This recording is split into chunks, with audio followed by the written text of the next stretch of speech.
Back in the day when I was in college, me and the oldest took off to the lake in the wilds of Glacier Country. I have an extensive backcountry exposure, even did a stint as a big game guide in a remote backcountry camp. On this day we enjoyed fishing and then settled in for the night. I pulled out my pan and stoked up a nice fire, and it was clear and cool as the sun faded into the western slopes. We cooked up some fresh rainbow trout with garlic butter and filled our stomachs. I leaned back against the cooler after pulling out a refreshing beverage.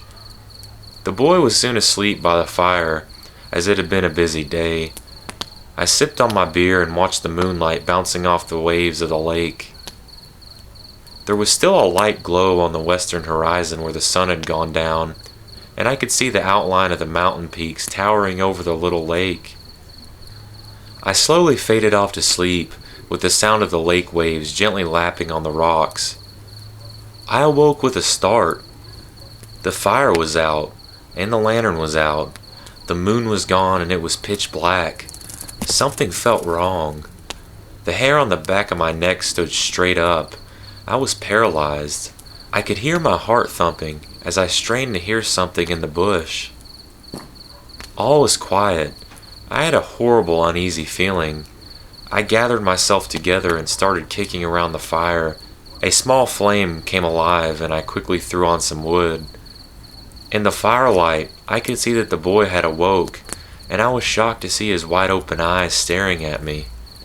"What's wrong?" he asked. "Nothing. Go climb in the tent." I lied. He crawled into the tent, but even in the light of the fire I couldn't shake my wariness. Something was out there in the bush, and I could feel it watching me. I gathered up my light and flashed it around the camp. I saw nothing. Finally, I began to calm down and crawled back into the tent with the boy. Then again, like clockwork, I awoke completely tense. This time, I couldn't shake the feeling at all. I finally instructed the boy to wake up and go to the truck. I packed up all the camp and drove around to the other side of the lake. We slept in the truck the rest of the night. At dawn, I got up and looked across the lake where we were camped earlier, and another uneasy feeling came over me. I decided it was time to go home. I don't know what was out there, or what was going on over there, but I know my instincts, and something was bad wrong with that place. Whatever it was, I'll leave it to your imagination, but it creeps me out to this day just thinking about that night.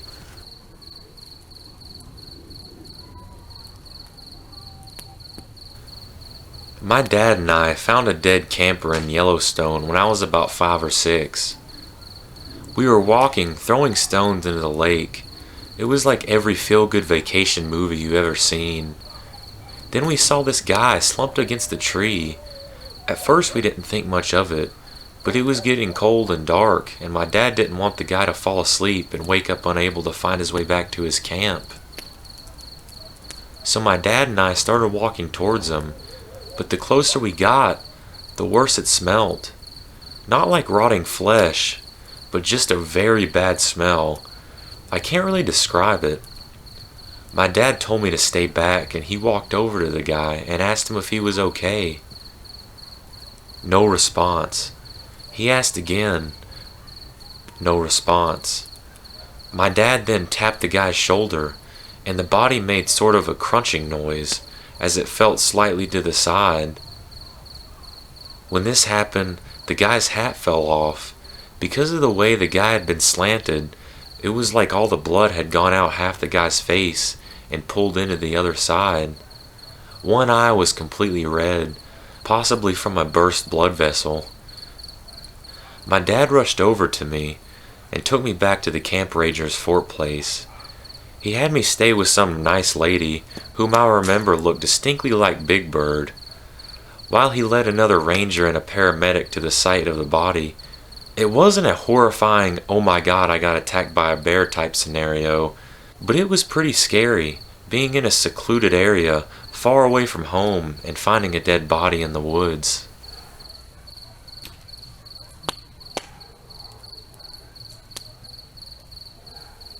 While backpacking the Appalachian Trail in northern Pennsylvania, me and my friend had just finished up hiking a very large hill and were ready for lunch. We had planned on eating at this shelter that was another 2 miles down and up another hill. After some discussion, we decided to eat at the shelter as there would be water there. Well, as we arrive at the shelter, we come across another hiker. This guy was just carrying an old school backpack and was digging for crumbs out of the bottom of a Fritos bag. So he seemed out of place. We asked if he was backpacking or day hiking. Never making eye contact, he mutters out, "Backpacking." We then asked if he was section hiking or through hiking, as in doing the entire trail or just a section of it. He looks at us with this weird look and says, just hiking through. After a little bit of talking and avoiding all of our questions, he just rushly said, "I gotta go." As he was packing his bag, we asked him what his trail name was so that we could look out for him on the logbooks. He clearly had no idea what we were talking about, and this struck us odd, as anyone who hikes the Appalachian Trail knows what a trail name is, and they usually have one to go by. After sort of explaining what he meant, he said, "Oh, right, it's Hatchet," which is obviously a load of crap because this guy was holding a pack axe in his hand when he said this. Well, we continue hiking and we reach our camping spot. We got settled in for the night when I'm awoken by Hatchet rustling through my backpack. Now, me and my friend both use hammocks, and I had my backpack wrapped around the tree my hammock was hanging on, so he ended up shaking my entire hammock. I screamed, "Hey!" And then he looks at my hammock, stares right at me for a good second, and then bolts. By this time I got out of the hammock and he was nowhere to be seen. Turns out he stole my pack of tuna from my bag and a couple of granola bars from my buddies. We never saw him again. The weirdest part was when we got back into town and ate lunch at the diner. Turns out old Hatchet was on the run. There was a wanted poster hanging up on the door. It turns out 2 weeks prior he had mugged a couple people, leaving one guy pretty bloody. The whole thing was pretty freaky. We gave our statement to the police but never heard if they caught him or not. My friends and I found a 22-year-old girl face down in the mud with both legs broken with compound fractures. She had no cell phone, no water, no food, and nothing to keep her warm. Her friend was dead. A little backstory. My two friends and I were hiking in a pretty popular spot in our area. It's a 150-foot waterfall that takes about 45 minutes uphill hike to get to. We decided to go bouldering around the bottom of the waterfall. There are various little pools and boulders where the water runs off from the waterfall. This bouldering trail was not on the main trail, and not many hikers ever veer off the main trail. When we found her, obviously we called 911 and gave her any supplies we had. Eventually a helicopter showed up and they flew her to the nearest hospital. Turns out she was hiking with her friend the night before when they both fell off the waterfall. Her friend must have gone to help, but unfortunately died less than 100 yards from where we found the girl. So no one knew she was hurt or that she even was there. It was a miracle that she was still alive, and mind-blowing to think what she had gone through when we found her 20 hours earlier.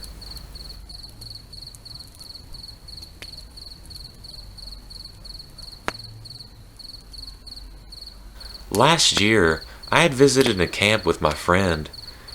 It was the camp's second year, and nobody knew anything about any strange occurrences happening at the camp since it was new. One night, I awoke and felt very uncomfortable. Everybody was asleep in the room, but I felt as if I was being watched. I looked in the middle of the room, and through what little light was in there from the moon, I swear I can make out a shape of a person standing right in the middle of the room. I felt even more uncomfortable, but I didn't want to wake anybody or risk getting out of my bunk to turn on the light. I simply ignored it and turned around in the other direction. I had the worst feeling that I would fall off my bed, but nothing happened. Morning came, and I asked my cabin if anyone had woken up in the middle of the night, and if they had experienced anything I felt. A few people, my friend included, had said they had indeed felt something strange and had woken up. One of my counselors went on to say that the girl in the next cabin over had woken up and saw a woman standing by her bed with her arm extended out. She had fallen asleep and woken back up to see the woman still standing there. What it was, we still don't know. But maybe it can be a story passed on from year to year at the camp.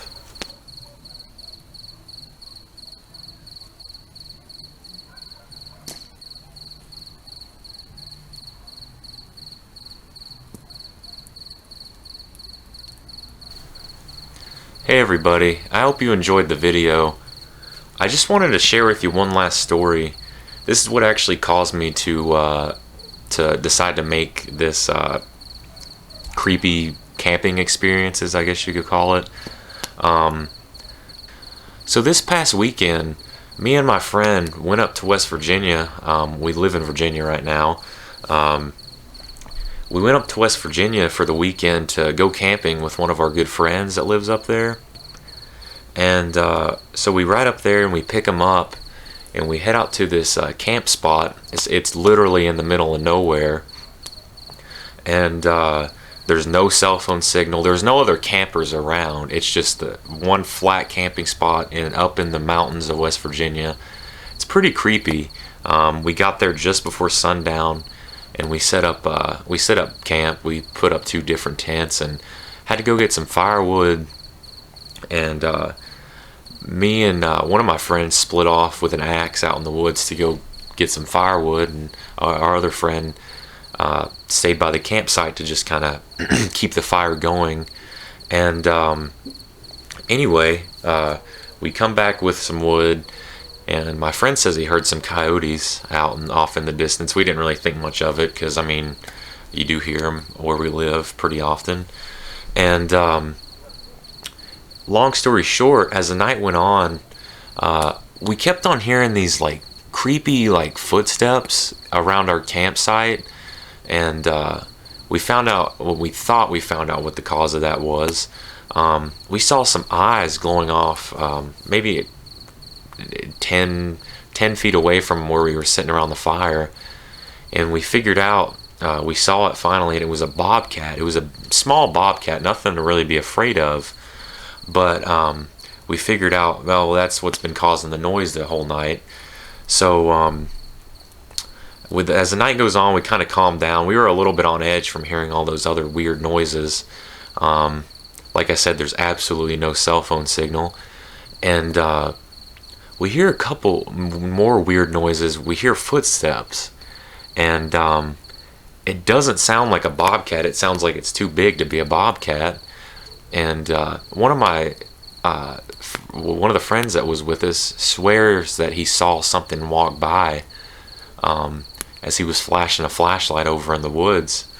And we didn't know what was going on. Just as a safety precaution, we kind of pulled the car over by our campsite, and we were just kind of like, all of us had flashlights, and we were kind of looking around. And right as soon as we shut the flashlights off and we're getting ready to go back into our tent, we hear 2 loud, by loud I mean loud bangs, just 2 loud thuds. It sounds like someone took a bat and just hit it up against a tree. And it's like just those 2 loud thuds, and then after that we hear something. It sounds like it's sprinting right towards us, and we all freak out, don't even bother looking to see what it is. We hop in the car and just peel out of there and don't look back. We go back in the morning, and the camp's fine. Nothing was messed with, nothing was destroyed. But that was probably one of the craziest experiences that I've had, maybe ever. I know that's the scariest I've probably been in a very long time. When you hear 2 big thuds like that and something charging right at you that sounds pretty freaking huge, that definitely puts you on edge. Anyway, guys, thanks for watching this video, and hope you like it, hope you enjoy it.